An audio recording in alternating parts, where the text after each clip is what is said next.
El alcalde de Mislata, Carlos Fernández Bielsa, la portavoz del Gobierno, María Luisa Martínez Mora, y los concejales de Promoción Económica, Juventud y Bienestar Social, Alfredo Catalá, Toni Arenas y Chimo Moreno, recibieron en el Salón de Plenos del Ayuntamiento a los becarios que durante este verano realizarán las prácticas formativas en los distintos departamentos municipales. Se han adjudicado 66 becas remuneradas dentro del programa La Dipute Beca.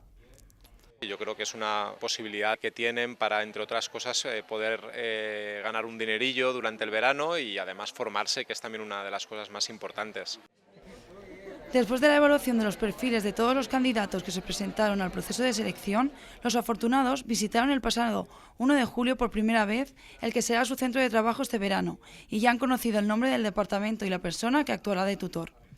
En el acto, la máxima autoridad municipal les deseó que aprovecharan al máximo la experiencia y les anunció que serán una parte importante en el funcionamiento del ayuntamiento durante todo el verano.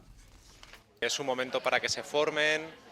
para que aprovechen durante 2 meses la formación que les vamos a dar en el ayuntamiento y sobre todo algo muy importante, que son parte activa de nuestra ciudad, del ayuntamiento, que nos tienen que ayudar con sus ideas, con sus propuestas a intentar mejorar no solamente dentro del ayuntamiento, sino también intentar mejorar la ciudad en la que vivimos. Así que les he pedido que haya un plus de implicación para que sus ideas y sus propuestas pues sean bien recibidas y por tanto entre todos podamos construir una ciudad mejor, especialmente para los jóvenes.